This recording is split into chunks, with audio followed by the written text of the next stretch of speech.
আমি সন্ধ্যায় আমি ঘুরনি, আমি পথ সম্মুখে যাহা পাই যাই জুড়নি। প্লিজ লাল টুকটুকে জুলাইটারে বাইচে দিয়ে। আমি তো পাগলের ছন্দ, আমি আপনার তালে নেচে যাই। আমরা যদি শহীদ হয়ে যাই, আমাদের সন্তানেরা লড়বে, তার সন্তানেরা লড়বে। আমি মরে যাই, আমি শহীদ হয়ে যাই, আমার ডান পাশের ভাই বোনেরা এই লড়াই যতদিন বেঁচে থাকবে ততদিন চালাই নেবে ইনশাআল্লাহ।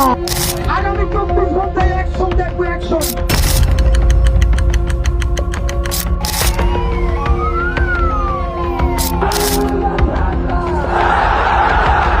এখানে ভিড় করবেন না, অনুগ্রহ করে গাড়িটিকে যাবার পথ করে দিন।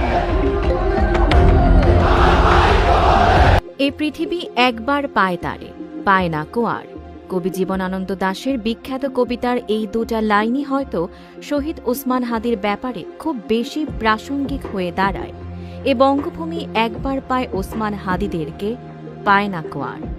ঝাঁকড়াচুরের অধিকারী উচ্ছল এই যুবক কি এক সম্মোহনী শক্তি নিয়ে এসেছেন এই পৃথিবীতে। মন্ত্রমুগ্ধের মতো চারপাশ বুঁদ করে রাখতেন, আসলেন, জয় করলেন, চলে গেলেন।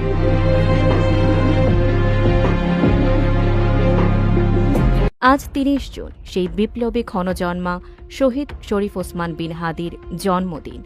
১৯৯৩ সালের এই দিনে ঝালকাঠি জেলার নলছিটি উপজেলায় জন্মগ্রহণ করেন তিনি। তার পিতা মাওলানা আব্দুল হাদি ছিলেন একজন মাদ্রাসা শিক্ষক ও স্থানীয় ইমাম এবং মাতা তাসলিমা হাদি।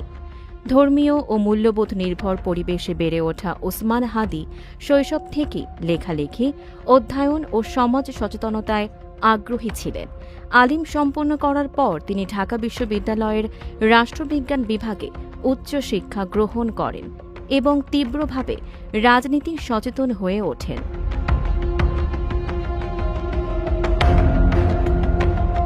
জুলাই গণ অভ্যুত্থানে সক্রিয় থাকার পর বাংলাদেশের রাজনীতিতে তিনি খুব অল্প সময়ে একটি বহুল আলোচিত নাম হয়ে ওঠেন। বিশেষ করে জুলাই পরবর্তী সময়ে ইনসাফ ভিত্তিক ও দুর্নীতিমুক্ত রাজনীতির যে বয়ান, দায় ও দরদ নিয়ে তিনি তুলে ধরেছিলেন, যা এদেশের কোটি মানুষকে তীব্রভাবে স্পর্শ করে। তার বক্তব্যের স্পষ্টতা, ব্যক্তিগত সরলতা, সততা এবং রাজনৈতিক অবস্থানের কারণে তিনি দ্রুত জনপ্রিয় ব্যক্তিত্বে পরিণত হন।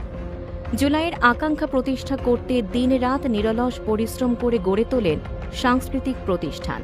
এই অল্প বয়সেই ওসমান হাদির রাজনৈতিক প্রজ্ঞা এত প্রখর ছিল যে মাত্র কয়েক মাস আগে বিভিন্ন বিষয়ে তার বলে যাওয়া কথাগুলোর হুবহু মিল খুঁজে পাওয়া যাচ্ছে বর্তমান রাজনৈতিক বাস্তবতায়।